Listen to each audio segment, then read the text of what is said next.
Le président sud-soudanais Salva Kiir Mayardit a créé un comité ad hoc chargé d'examiner et de révoquer les exonérations fiscales accordées en dehors du cadre légal. Annoncé le lundi 6 juillet 2026 par décret présidentiel, cette initiative vise à réduire les pertes de recettes publiques estimées à plus de 1 milliard de livres sud-soudanais par mois et à renforcer le contrôle des avantages fiscaux.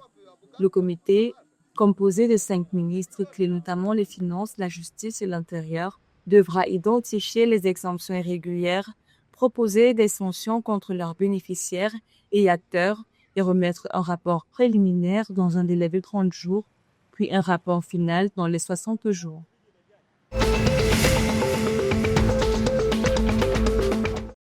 Le Soudan a signé le 6 juillet à Pékin un accord avec l'entreprise chinoise China Harbour Engineering Company pour moderniser les infrastructures de Port-Soudan.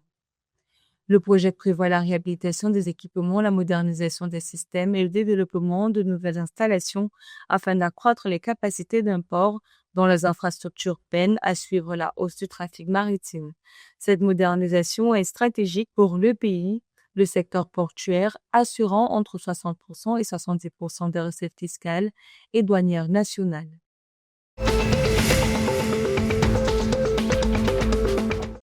Le 7 juillet 2026, la Tanzanie a alloué environ 9,52 millions de dollars à la Tanzania Geothermal Development Company pour accélérer ses projets géothermiques en 2026-2027.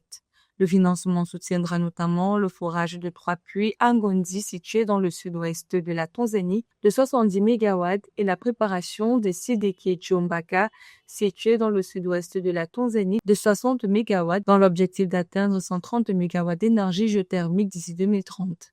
Des études se poursuivent également à Louvois et Natron pour renforcer le potentiel énergétique du pays.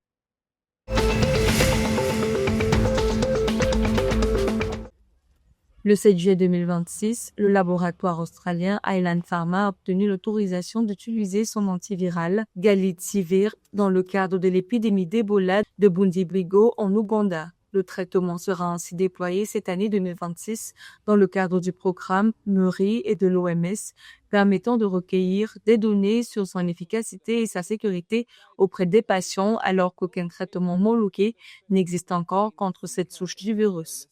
Cette avancée intervient dans un contexte régional marqué par une recrudescence d'Ebola avec 20 cas confirmés et 200 décès en Ouganda, tandis que la République démocratique du Congo a enregistré 1561 cas et plus de 500 décès selon les derniers chiffres de l'OMS.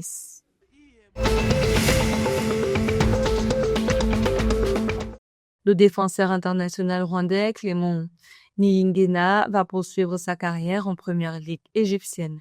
Libre après son départ de l'APR-FC, le joueur de 25 ans a trouvé un accord avec l'Osmora SC pour un contrat de 2 ans qui court jusqu'en juin 2028.